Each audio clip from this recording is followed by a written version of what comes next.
మనం ఇప్పుడు యాదగిరిగుట్ట లక్ష్మీ నరసింహస్వామి టెంపుల్కి అయితే వెళ్తున్నాం. ఈ టెంపుల్ వచ్చేసి హైదరాబాద్కి 60 కిలోమీటర్స్ దూరంలో అయితే ఉంటుంది. చూస్తున్నారు కదా, ఇదే ఎంట్రన్స్ గోపురం. ఇక్కడ నుంచి నడకదారి అయితే ఉంటుంది. టోటల్ 400 స్టెప్స్ అయితే ఉంటాయి.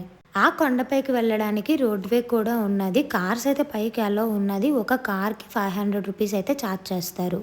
అక్కడ ఆటోస్ కూడా అవైలబుల్గా ఉన్నాయి. కానీ ఒక పర్సన్కి 100 రూపీస్ అయితే ఛార్జ్ చేస్తున్నారు. అదైతే టూ మచ్ కాస్ట్. మేమందరం దేవస్థానం ఫ్రీ బస్సులో అయితే వెళ్ళాము. ఒక 10 మినిట్స్ వెయిట్ చేస్తే దేవస్థానం ఫ్రీ బస్సెస్ అయితే వస్తాయి. ఒకటి తర్వాత ఒకటి ఒక 3 బస్సెస్ అయితే వచ్చాయి మేము ఉన్నప్పుడు. బస్సు కొండ మీదకి ఎక్కుతున్నప్పుడు అయితే చాలా బాగా అనిపించింది.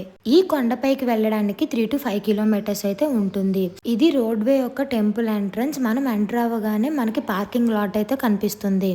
ఈ ఫ్రీ బస్సెస్ వచ్చేసి ఎగ్జాక్ట్గా టెంపుల్ దగ్గర ఆగుతాయి. మనం ఆ రోడ్వే ఎక్కుతున్నప్పుడు సైడ్ గోడల మీద లక్ష్మీ నరసింహస్వామి నామాలు అయితే ప్రతి దగ్గర కనిపిస్తాయి. మనం ఆ ఆర్చి ఎంటర్ అవగానే చాలా వెహికల్స్ అయితే కనిపిస్తాయి. ఒక పక్క కార్స్ కనిపిస్తాయి. బైక్స్ మీద కూడా పైకి వచ్చిన వాళ్ళు ఉన్నారు. బస్సెస్ అయితే ఉన్నాయి కానీ కొంచెం రష్ అయితే ఉంటుంది వీకెండ్స్లో. నార్మల్ టైమ్స్లో అయితే అంత రష్ ఉండదు, కానీ వీకెండ్స్లో అయితే కొంచెం రష్ ఉంటుంది. మనం దిగము వాళ్ళు ఎక్కడానికైతే ట్రై చేస్తారు, ఎందుకంటే ఎవరికైనా అవసరమే కదా. ఈ బస్సెస్ ఆగిన దగ్గర ఆపోజిట్లో చెప్పులు పెట్టుకోవడానికి, ఆ తర్వాత మనం ఏమైనా బ్యాగ్స్ క్యారీ చేస్తే బ్యాగ్స్, మొబైల్స్ కూడా అక్కడే సబ్మిట్ చేయాలి. ఏవి లోపలికైతే అలో ఉండదు. 1కి 2 సార్లు చెక్కింగ్ అయితే ఉంటుంది.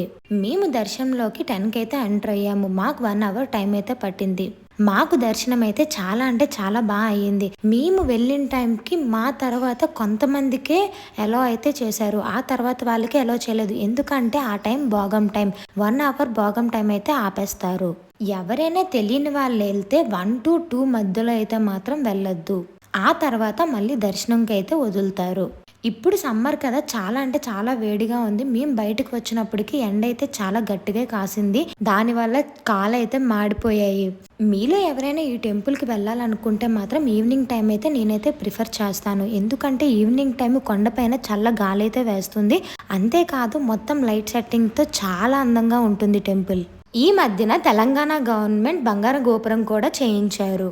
గుడి బయట ఇంత అందంగా ఉందంటే గుడి లోపల ఇంకెంత అందంగా ఉంటుందో నేను మీ ఊహకే వదిలేస్తున్నాను. గుడి లోపలికి ఎంటర్ అవ్వగానే ఆ గుడి ఆర్కిటెక్చర్ కానీ లోపల శిల్పాలు కానీ చాలా అంటే చాలా అందంగా ఉంటుంది. గుడి ఎంట్రన్స్ కి బంగారు తోరణం కూడా ఉన్నది.